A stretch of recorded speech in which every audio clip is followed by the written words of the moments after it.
मक्के के फूल बेचने वाले को अंग्रेजी में पॉपकॉर्न, सिनेमा में चले जाओ इतना डब्बा 280 रुपया का है और मक्का लोगे 30 रुपया किलो। बारात में आए हैं क्या? चिप्स बनाने 2 आलू का चिप्स पैकेट में नहीं होता पूरा, बड़े 2 आलू 30 रुपए का है, बाकी तो हवाई है उसमें, है ना नवीन जी? वो 80 रुपया बोरा क्यों खरीद रहा है? क्यों उसको उपलब्ध हो? इस पर भी कोई कानून होना चाहिए, कोई व्यवस्था लाइए। सरकारी बाबू जो वेयर हाउसिंग के होते हैं, ये अपना अनुभव बता दे रहा हूं एक बात, बुरी लगे तो भी भली और बुरी भली लगे तो अच्छी बात। वो लोग क्या करते हैं, जो गेहूं खुले में रख देते हैं बरसात में जानबूझ के, क्या तो 10-20 हजार कुंटल, लाख कुंटल कहीं भीग जाता, कहीं 10,000 कुंटल के कुछ ऐसा करके भीग जाता है। देश भर में कई लाख कुंटल अनाज भीग के खराब हो जाता है। ठीक, वो जानबूझ के भी भिगो देते हैं। ऐसे ऐसे संत लोग हैं, सत्य प्रवृत्ति के ऐसे ऐसे अधिकारी हैं। उसके बाद वो बेच देते हैं औने पौने दाम में बियर फैक्ट्री को। क्या ये कोई रॉकेट साइंस है? कोई गुप्त बात बता रहा हूं? इस किसको नहीं पता? नवीन जी को नहीं पता, सुनील जी को नहीं पता, उमाशंकर जी को नहीं पता, हरनाम जी को नहीं पता, कि कुलदीप को नहीं पता, कि भीम सिंह साहब को नहीं पता। क्या सच्चाई नहीं है? अब वो 4 घूंट की गिलसिया 50 रुपया, 60 रुपया, 80 रुपया बेच रहे हैं और लोग लाइन लगा के पी रहे हैं। और जिसने जौ उपजाई उसके घर के बर्तन बिके जा रहे हैं। और हम सब लोग कह रहे नारा लगाओ, सब ठीक है। कैसे के नारा लगा दूं ना? मेरा तर्क ये है, इसका तो उत्तर कोई दे।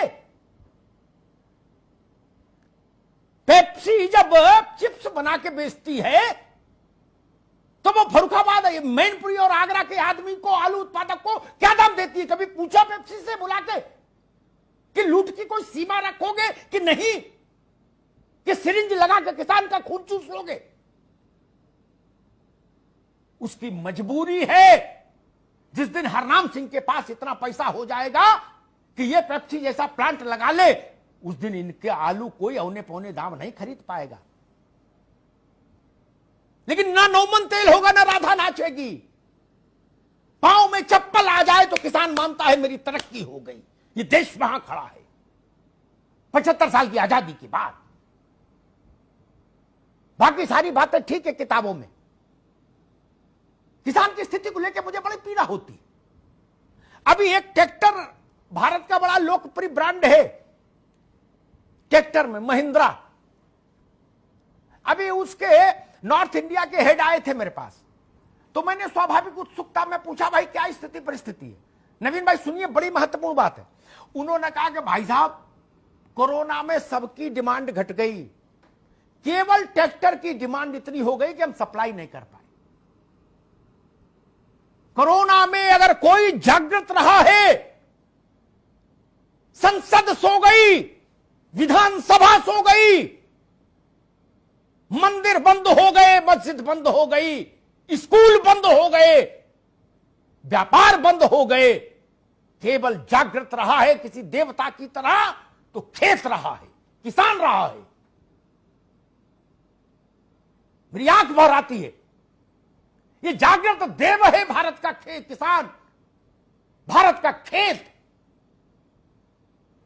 बाबा विश्वनाथ के कपाट बंद हो गए, वैष्णो देवी के कपाट बंद हो गए, बाके बिहारी महाराज के कपाट बंद हो गए, जामा मस्जिद बंद हो गई, स्वर्ण मंदिर बंद हो गया, भारत की संसद का दरवाजा बंद हो गया, भारत का खेत बंद नहीं हुआ। यह अद्भुत उदाहरण है जो पूरे देश को 135 करोड़ लोगों को सिर झुकाना चाहिए। इसके लिए, भारत के किसान के लिए मैं निवेदन करूंगा, नीति आप सरकार में हो, आप ही नीति लाओगे और कौन लाएगा? लेकिन जो हितग्राही हैं उनको संतुष्ट करिए। लोकतंत्र की मांग है। किसान, भारत अभी भी बहुत कुछ खेती पर निर्भर करता है मित्र। एक मानसून बिगड़ जाता है तो निफ्टी और सेंसेक्स सबके बावजूद भारत की अर्थव्यवस्था हाँपने लगती है। आज भी भारत का आर्थिक ढांचा खेती पर टिका है। इस सत्य को ध्यान रखिए। किसान खुश होगा तो देश खुश होगा। धन्यवाद।